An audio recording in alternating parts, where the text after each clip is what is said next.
ஒரு 4 பொம்பளைங்க ஒன்னா சேர்ந்தா 5ஆவதா ஒரு பொம்பளை பத்தி தான் பேசும். இந்த 4ல ஒண்ணு எந்திரிச்சு போட்டுமே, இந்தா போறாள் இவ கதை தெரியாதா? பொண்டாட்டினா புருஷனை சந்தேகப்படணும், இல்ல அவன் பொண்டாட்டியே இல்ல.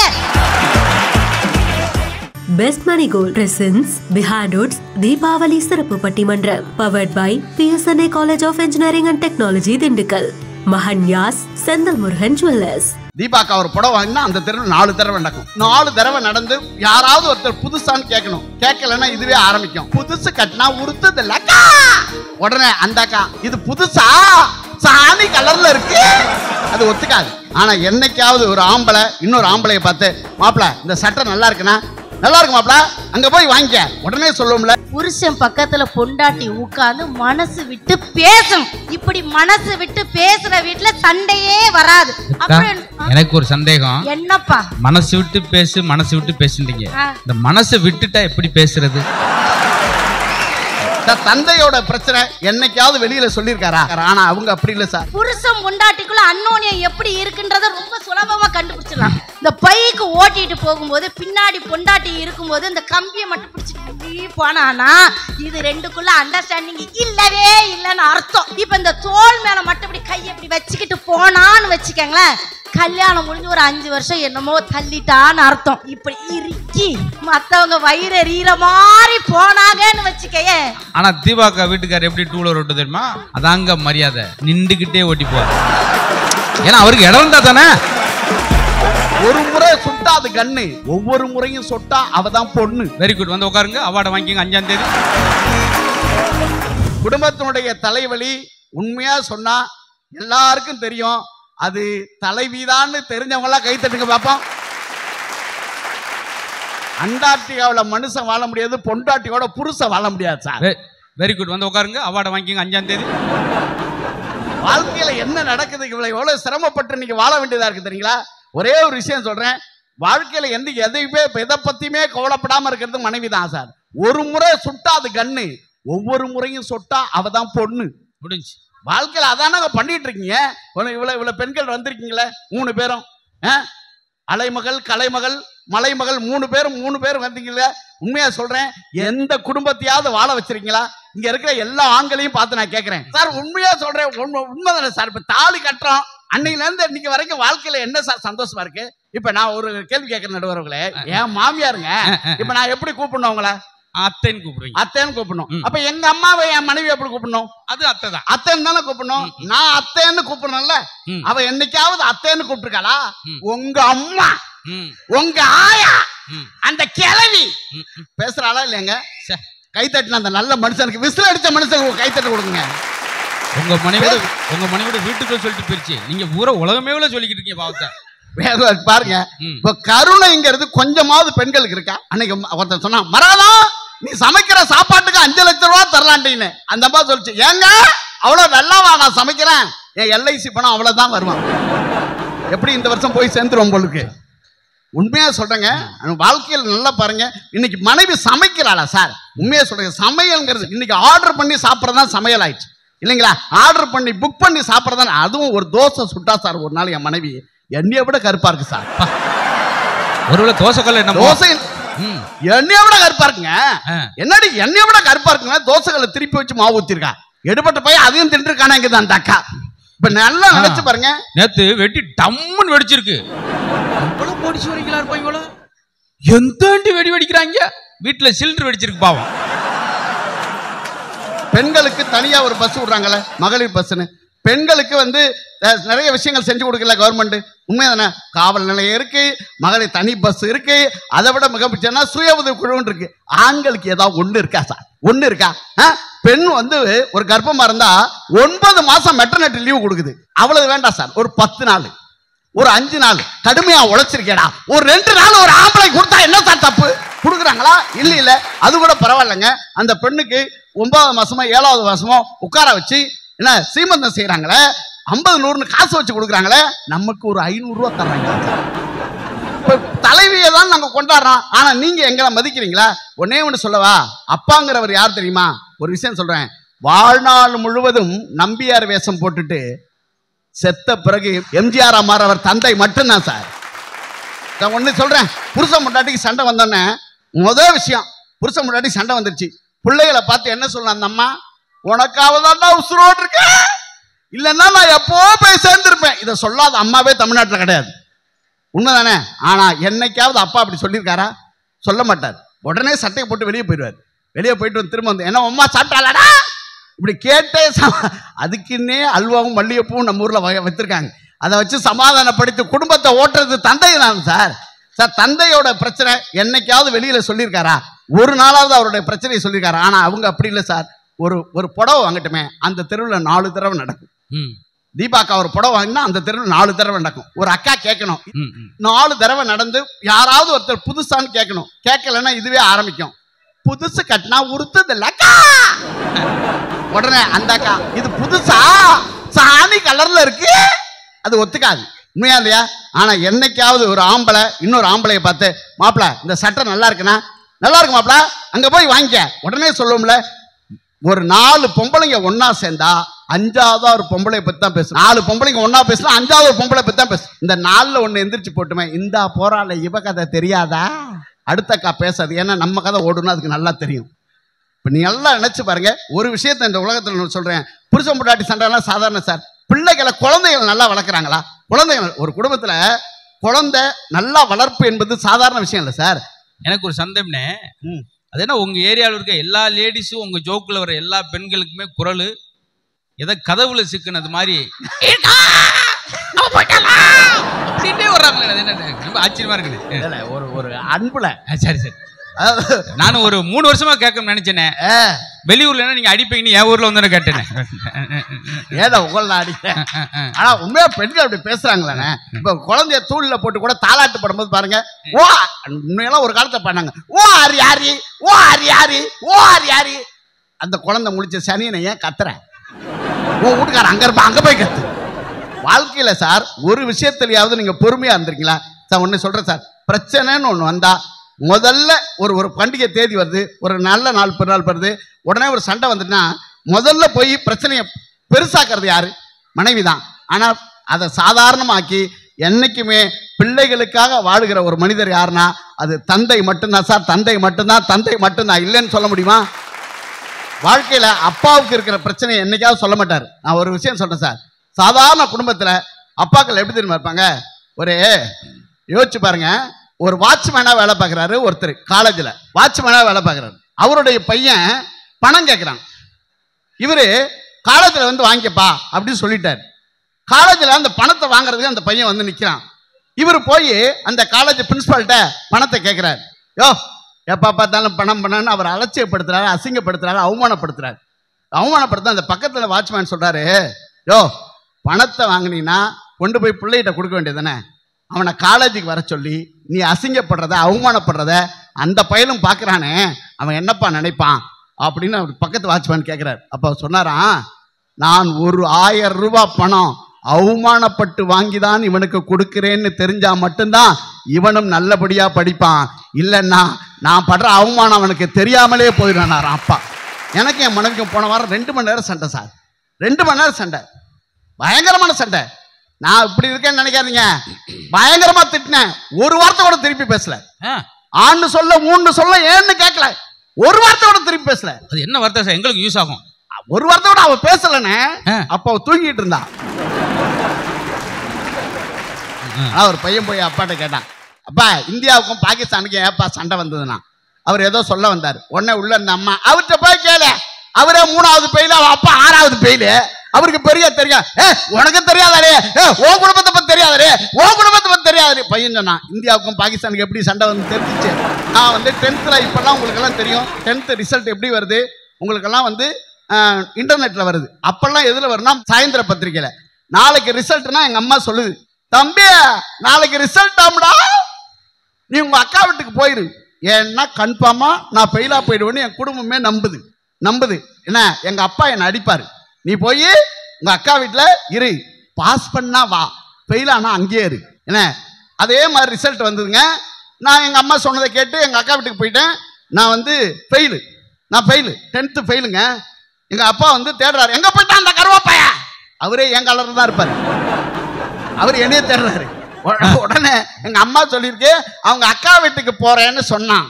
ஏன் எங்கள் அக்கா வீட்டுக்கு அனுப்பி வச்சதுன்னா அங்கே தான் எங்கள் அப்பா வரமாட்டார். ஏன்னா எங்கள் அப்பாவுக்கும் எங்கள் மாமாவுக்கும் கொஞ்சம் டிசிம் வரமாட்டார் கன்ஃபார்மா. அப்படின்னா அவன் போயிருக்க மாட்டான்டே, நீ தான் அனுப்பி வச்சிருப்ப எங்கள் அப்பா. அடுத்த நாள் எங்கள் மாமா அப்போ வந்து சில பேர் தற்கொலைலாம் பண்ணிப்பாங்க சார். அடுத்த நாள் காலையில் பார்த்தீங்கன்னா பேப்பரில் பாஸ் பண்ணியிருப்பான் அவன், தற்கொலை பண்ணிப்பான். நமக்கு அவ்வளோமான ரோசம்லாம் இல்லை. நண்டு குழம்பு வச்சது எங்கள் அக்கா நான் தின்னுட்டு தான் இருந்தேன். எங்கள் அக்கா தான் ரொம்ப பெயிலாக போயிட்டு எப்படி திங்கிறான் பாரு அப்படிலாம் சொல்லிச்சு. நாங்கள் அவ்வளோவே பண்ணலன்னு வச்சுங்களேன். அடுத்த நாள் பேப்பரில் வாங்கிட்டு வந்தார் எங்கள் மாமா, அதை நான் பாஸ் பண்ணியிருந்தேன். முதல்ல இருந்தவனு பெயிலு, பின்னாடி இருந்தவனு பெயிலு, என்னையும் சேர்த்து விட்டுருக்கான். 10 நாள் கழிச்சு தான் மார்க் ஷீட் வந்துச்சு. ஒரு ஓட்ட சைக்கிள் வச்சிருக்காரு எங்கள் அப்பா. என்னை கூப்பிட்டாரு, வண்டியில் ஏறி உட்கார சொல்லி கூட்டு போனார். எங்கே பின்னாடி உட்கார்ந்தா ஓடிட்டு வந்துட்டு கேட்டுக்குள்ள வாடா அப்படின்னு முன்னாடி உட்கார வச்சு கூட்டு போனார் சார். முன்னாடி உட்கார வச்சு கூட்டு போய் எங்கள் வாத்தியார்ட்ட மார்க் ஷீட் கேட்டார். இப்படி எடுத்து கொடுத்தார். நான் என்னுடைய 10th மார்க் 403 403 மார்க் வாங்கியிருந்தேன் நான். எங்கள் அப்பா என்ன சொல்லியிருக்கணும்? என்னம்மா சொன்னார்? இவனா 403? இவன் கிளாஸ்லேயே பழனி வேணும் ஒரு பையன் படித்தான், அவனா இருக்கும் பாருங்கன்னாரு. உண்மையாகவே அப்படி தான் சார் சொன்னார் எங்கள் அப்பா, அப்படி சொன்னார். ஆனால் எங்கள் வாத்தியார் சொன்னார், இல்லைங்க உங்கள் பையன் தான் 403 மார்க் வாங்கியிருக்கான். ஒரு விஷயம் சொல்லவா, என்கிட்ட அவ்வளோ ஸ்ட்ரிக்டாக இருந்த அப்பா ஊர் முழுக்க சொன்னார், என் பையன் 400க்கு மேலே மார்க் வாங்கியிருக்காப்பா, 400க்கு மேலே மார்க் வாங்கிறப்பா, 400க்கு மேலே மார்க் வாங்கிறாப்பான்னு ஊர் முழுக்க சொன்னார் சார்.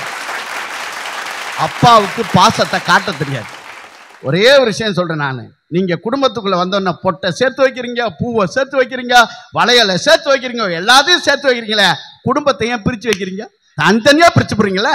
அப்போ வாழ்க்கையில் உங்கள் அப்பா அம்மாவுடைய நிலைமையை கருதி சொல்கிறேன், ஒரே ஒரு விஷயந்தான். என்றைக்குமே உலகத்திலே மிகப்பெரிய பணக்காரன் லட்சுமி மிட்டல் இல்லை, அரபு சுல்தான் இல்லை, பில்கேட்ஸ் இல்லை, கடைசி வரை தன் அம்மா அப்பாவோடு எவன் வாழ்றானோ அவன் தான் உலகத்தின் மிகப்பெரிய பணக்காரன், உலகத்திலே மிகப்பெரிய கோடீஸ்வரன்.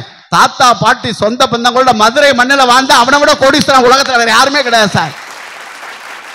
5 பேர் அண்ணன் தம்பியோட பிறந்து அப்படியே வாழ்ந்து அவனை விட சந்தோஷமான உலகத்தில் வேற யாரும் கிடையாது. ஒரே ஒரு விஷயம், வாழ்க்கையில பெண்கள் வர்றதுனால எத்தனை குடும்பங்கள் தனித்தனியாக இருக்கு தெரியுமா? இப்போ அண்ணன் தம்பி 10 வருஷமா பேசாம இருக்கான்னா என்ன காரணம்? ஒன்று அவன் வீட்டுக்கு வந்த மகாலட்சுமி, இல்லை நம்ம வீட்டுக்கு வந்த மகாலட்சுமி, அதுதான் காரணம். அதனால பேசாமல் இருப்பது வாழ்க்கை இல்லை, பேசி பேசி வாழ்வதுதான் வாழ்க்கை என்று சொல்லி அற்புதமாக தலைவலியாக இருந்து குடும்பத்தை உடைச்சிடாம நீங்கள் தலைவியாக இருந்து குடும்பத்தை வழிநடத்தணும்.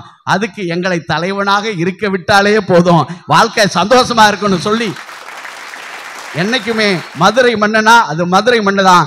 பெருமைக்குரிய இந்த மண்ணில் அருமையான வாய்ப்பை வழங்கிய அத்தனை பேருக்கும், புகையும் சைத்த அந்த அத்தனை பேருக்கும் தீபாவளி திருநாள் வாழ்த்துக்களை சொல்லி முத்து அண்ணனுக்கும் நன்றி சொல்லி விடைபெறுகிறேன். நன்றி, வணக்கம்.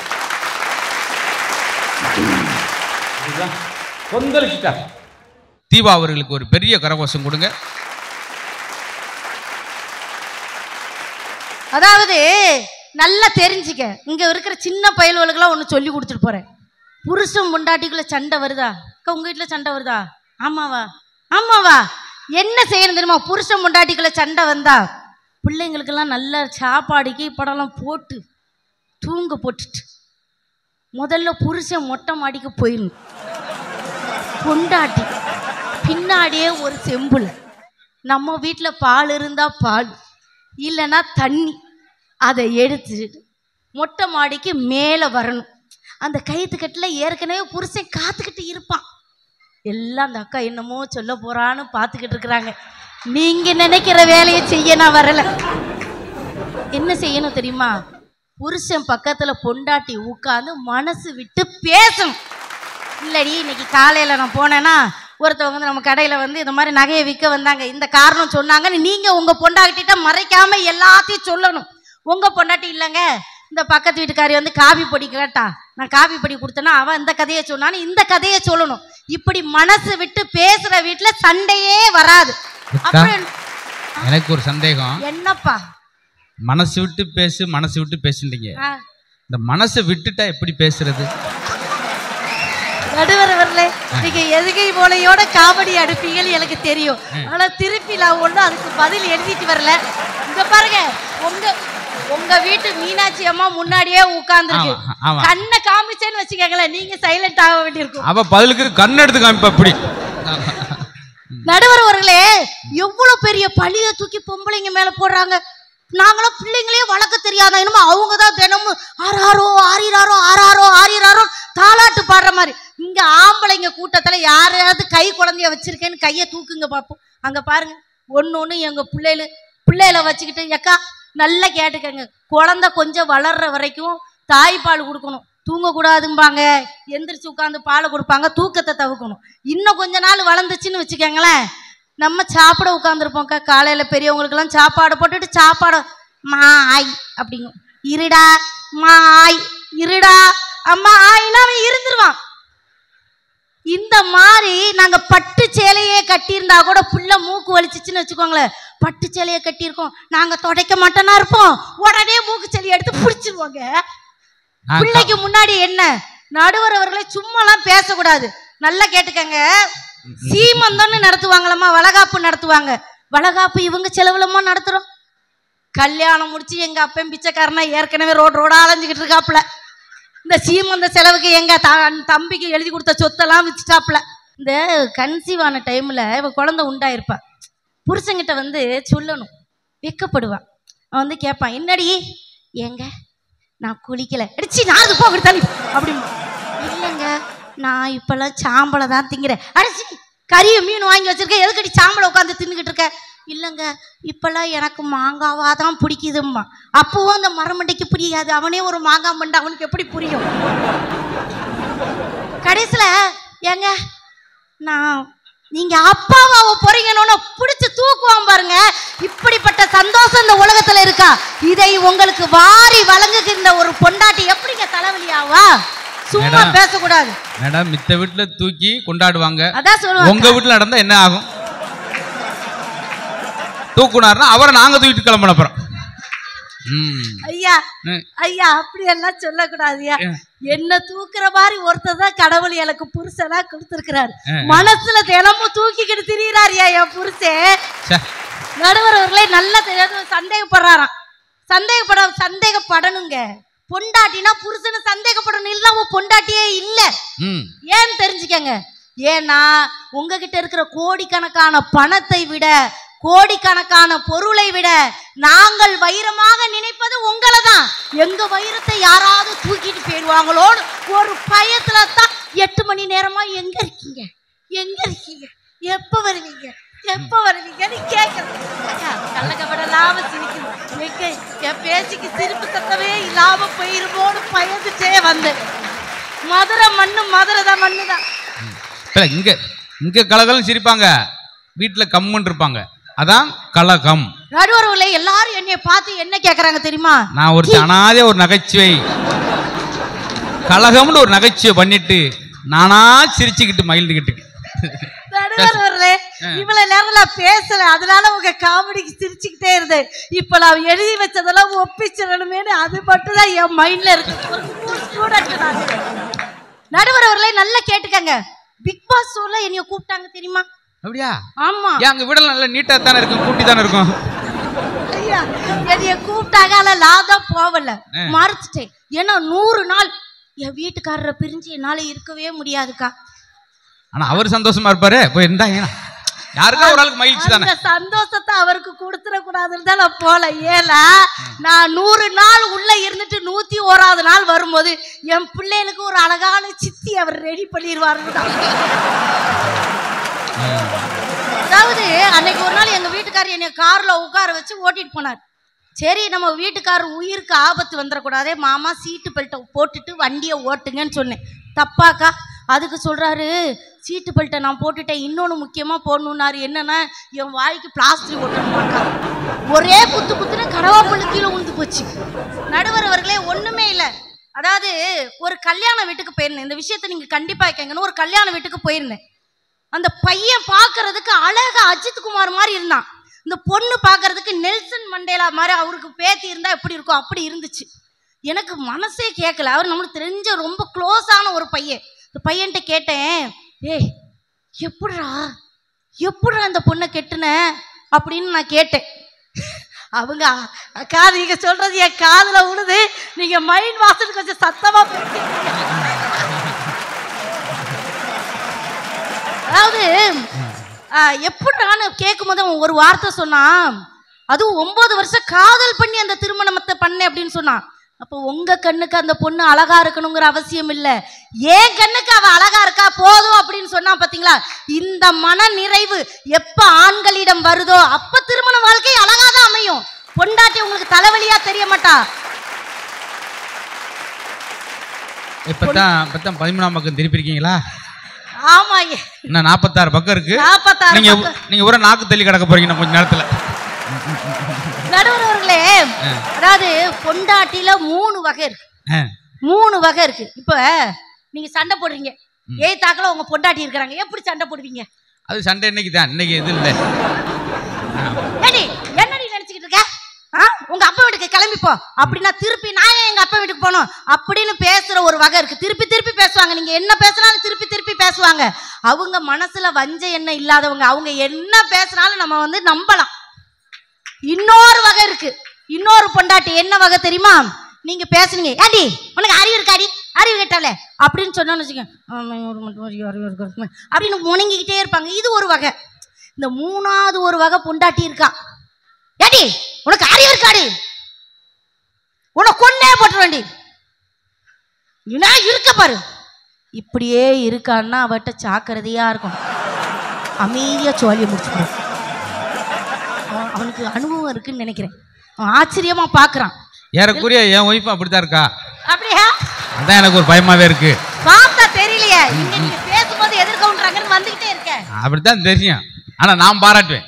நான் ஒரு 6 லாங்குவேஜ் பேசுவாங்க. நடுவர் அவர்களே, ஒரு பையன் சரி, இதுல என்னன்னா அந்த டயத்துக்குள்ள அந்த பாயிண்ட் முடிக்கணும். அதான் எவன் எங்கிட்டு கிடந்தனா, நானே இங்க நாக்கு தள்ளி கிடந்தாலும் நான் ஒரு 4 நிமிஷம் நடுவர்களே கொண்டு வந்த பாயிண்ட சொல்லிடுறேன், எனக்கு பஸ் 10:45 அப்படின்னு. ஐயா இதெல்லாம் மனப்பாடம் அவனுக்கு இல்ல 2 வருஷம் ஆகும். அது வரைக்கும் கொஞ்சம் அட்ஜஸ்ட் பண்ணி கொள்ளவும் ஐயா, தவறாக நினைத்து கொள்ள வேண்டாம். நடுவர் அவர்களே, எங்களுக்கு எல்லாம் என்ன சொல்லி அனுப்புவாங்க தெரியுமா? கல்யாணம் முடிஞ்சோன்னு போற இடத்துல, அதாவது புகுந்த இடத்துல பிறந்த வீட்டு பெருமையை பேசக்கூடாது. அதே மாதிரி புகுந்த வீட்டு குறைகளை வச்சு பிறந்த வீட்டுல சொல்லக்கூடாது. எல்லா வீட்லயும் சொல்லி அனுப்புறாங்களா இல்லையாக்கா? எந்த பயலுக்காவது இப்படி கட்டுப்பாடு இருக்கா? நான் கேட்கிறேன். கட்டுப்பாடுகளே கிடையாது. அப்ப நீங்க என்ன தொந்தரவு கொடுத்தாலும் அதை தாங்கி கொண்டு கொண்டு வாழக்கூடிய பக்குவத்தை எங்களுக்கு சின்ன வயசுல இருந்தே சொல்லி கொடுக்குறாங்க. நடுவர் அவர்களே, புருஷன் பொண்டாட்டிக்குள்ள அன்னோனியம் எப்படி இருக்குன்றத ரொம்ப சுலபமா கண்டுபிடிச்சிடலாம். இந்த பைக்கு ஓட்டிட்டு போவாங்கல்ல, இந்த பைக்கு ஓட்டிட்டு போகும்போது பின்னாடி பொண்டாட்டி இருக்கும்போது இந்த கம்பியை மட்டும் பிடிச்சிட்டு போனானா இது ரெண்டுக்குள்ள அண்டர்ஸ்டாண்டிங் இல்லவே இல்லைன்னு அர்த்தம். இப்ப இந்த தோல் மேல மட்டும் இப்படி கையை வச்சுக்கிட்டு போனான்னு வச்சுக்கங்களேன், கல்யாணம் முடிஞ்சு ஒரு 5 வருஷம் என்னமோ தள்ளிட்டான்னு அர்த்தம். ஒத்த கையை வச்சு இப்படி பிடிச்சிக்கிட்டு இப்படியே போனானா ஒரு 2 வருஷம் கடத்திட்டான்னு அர்த்தம்.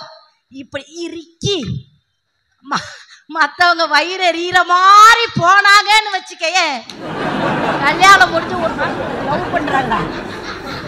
நடுவர் அவர்களே, லவ் பண்ற வயசுலயா இருக்கேன், நானும் தேடிக்கிட்டே இருக்கேன், கிடைக்க மாட்டேங்குது. நடுவர்களே நல்லா தெரிஞ்சுக்கங்க. இப்ப இப்படி போறத பார்த்து இந்த பயல்களும் அவசரப்பட்டு கல்யாணம் முடிச்சா நம்மளும் இப்படி பிடிச்சி நம்ம வயிற்ற தொட்டு ஒருத்தி வருவாளே, அதை சிரிப்பை பாரு. இந்த காதல் எப்படி அவங்க இளவட்ட பசங்களுக்கு எல்லாம் சிரிப்பு வருது. ஆனா தீபாக்கா வீட்டுக்காரர் எப்படி 2 வீலர் ஓட்டு தெரியுமா? அவங்க ஸ்கூட்டி எப்படி ஓட்டுவா தெரியுமா? அதாங்க மரியாதை, நின்றுகிட்டே ஓட்டி போவார். ஏன்னா அவருக்கு இடம் இருந்தா தானே. அன்னைக்கு பாக்குறேன் டேங்க்ல உட்காந்து ஓட்டி போறாரு. டேங் எடு வண்டியை புடிச்சு குருச்சு ஒரு வீல் மட்டும் பிடிக்கிட்டு அவர் மட்டும் போயிட்டார். இது ஒரு காலத்தில் நல்ல நகைச்சுவாக நாங்க பேசி நாங்கெல்லாம் சிரிச்சுக்கிட்டு இருந்தோம். அது ஒரு காலம். என்னம்மா எம்மா உண்மையிலே பத்திராபிஷேகம் மாதிரி எழுதிட்டு வந்து எங்க ஊர் திருமூலம் பத்திராபிஷேகம் எத்தனை பக்கம் எழுதல சார். நடுவர் அவர்களே, பாக்கியராஜ் அவரோட படம் எந்த பட்டிமன்றம் போனாலும் ஒரு கதாபாத்திரம் பேசிடுவேன். சின்ன வீடு படம் எத்தனை பேர் பார்த்துருக்கிறீங்க?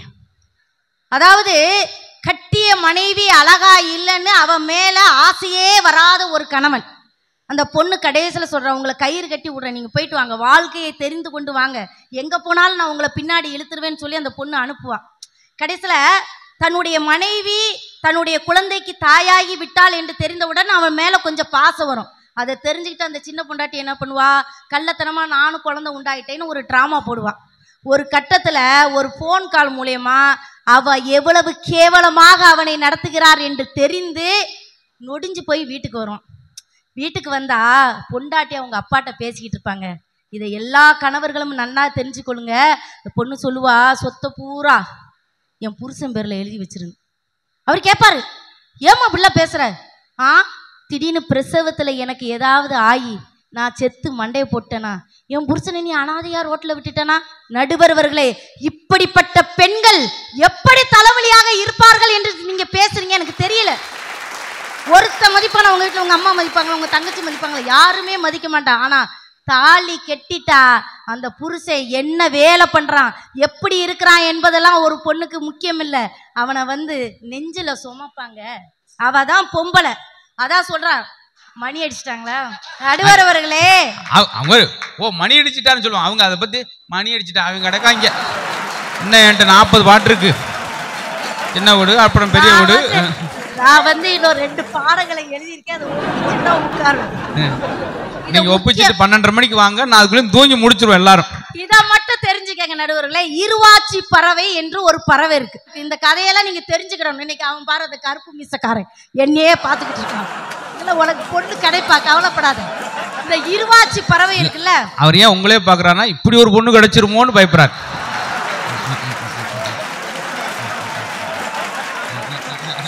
அவங்களே சிரிச்சிட்டாங்க. இதான் மனுஷன் எவ்வளவு வெகுளி பாருங்க. இந்த இருவாச்சி பறவை, இந்த ஆண் பறவையும் பெண் பறவையும் ஒருத்தருக்கு மேல ஒருத்தர் கொண்டு இருக்கிற காதலுக்கு அளவே கிடையாது. இந்த ஆண் பறவை என்ன செய்யும்னா, பெண் பறவை முட்டையிடுவதற்காக பாதுகாப்பான ஒரு மரப்பொந்தை தேர்ந்தெடுத்துட்டு அதோட விட்டுறாது. அந்த பறவையை உள்ள போக சொல்லிட்டு அதுக்கு ஒரு மண், அந்த களிமண் இருக்குல்ல, களிமண்ணை வச்சு அந்த ஓட்டையெல்லாம் அடைச்சு இந்த அழகு போற அளவுக்கு ஒரு துவாரம் மட்டுமே வைக்கும். அதுக்கு அந்த அந்த குஞ்சு பொறிச்சு அந்த பறவை பறக்க வர்ற வரைக்கும் அதுக்கு உணவை அது வழியா கொடுத்துக்கிட்டே இருக்கும். இப்ப உள்ளே இருக்குல்ல அந்த பெண் பறவை, இந்த குஞ்சுகள்லாம் பறக்க ஆரம்பிச்சுட்டு அது டொக்கு டொக்குன்னு தன்னுடைய அழகால் ஒரு சத்தத்தை கொடுக்கும். உடனே இது உடைச்சி வெளியில கொண்டு வந்தோடனே என்ன பண்ணும் தெரியுமா?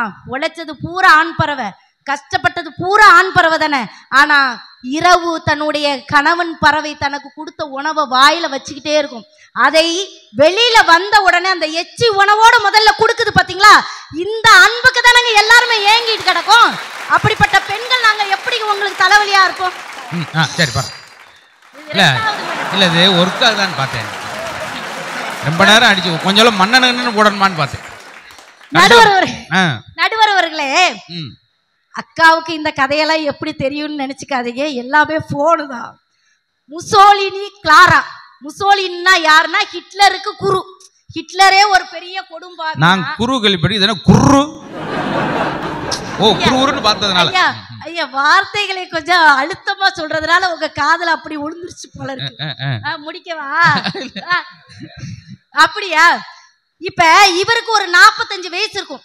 இவர் ஒரு பெண் பித்தர், கொடுமைக்காரன்.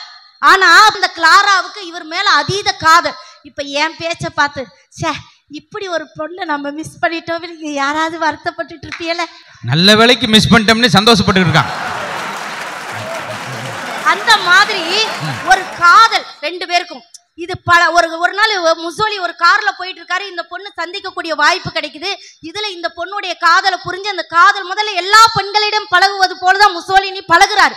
ஆனா இவள் மீது இருந்த தீராத காதலை தெரிந்தவுடன் 2 பேருமே மன ரீதியாக பழகி கொண்டிருக்கிறார்கள். இப்ப புரட்சியாளர்கள் பிடிச்சி சுட போறான். இவளை போ, நீ போ, உனக்கு இதுக்கு சம்பந்தம் இல்லை போனா அந்த பொண்ணு போக மாட்டேங்கிறான்.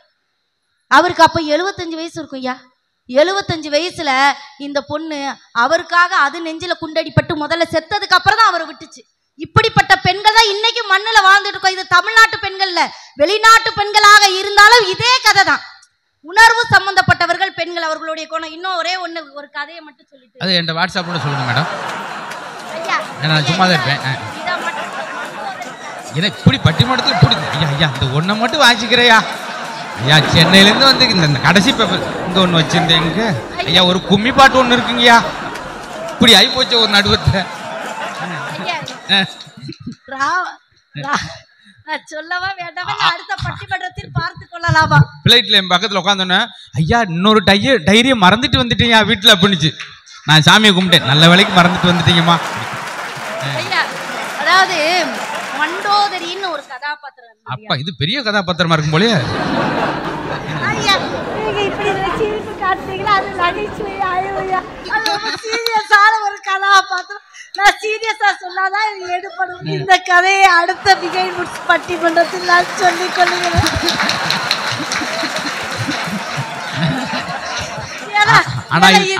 சொல்லல, நான் படிச்சது தப்பா போயிடும் என்று கூறி இப்ப என்னத்த கூறிட்டீங்க என்று கூறி முடிக்கும் போது ஒரு அடைமொழியா எந்த வகையில் பார்த்தாலும் பெண்களுடைய கையை இறுக பற்றியவன் என்னைக்குமே வாழ்க்கையில் தோற்று போவதில்லை, வாழ்க்கையில ஜெயிச்சுக்கிட்டே இருப்பான்.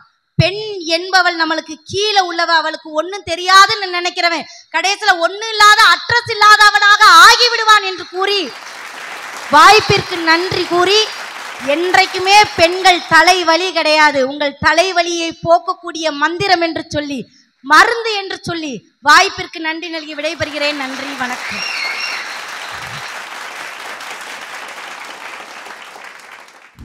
விஹாண்டோட்ஸ் தீபாவளி சிறப்பு பட்டிமன்றம். Title sponsor best money gold. பழைய தங்கத்துக்கு சிறந்த விலை கொடுக்கும் சிறந்த நிறுவனம் best money gold. Powered by PSNA College of Engineering and Technology, Dindigul, building the future. Mahanyas, மகளிர் மனதில் மஹன்யாஸ். 60 ஆண்டு பாரம்பரியம். செந்தில் முருகன் ஜுவல்லர்ஸ், மதுரை.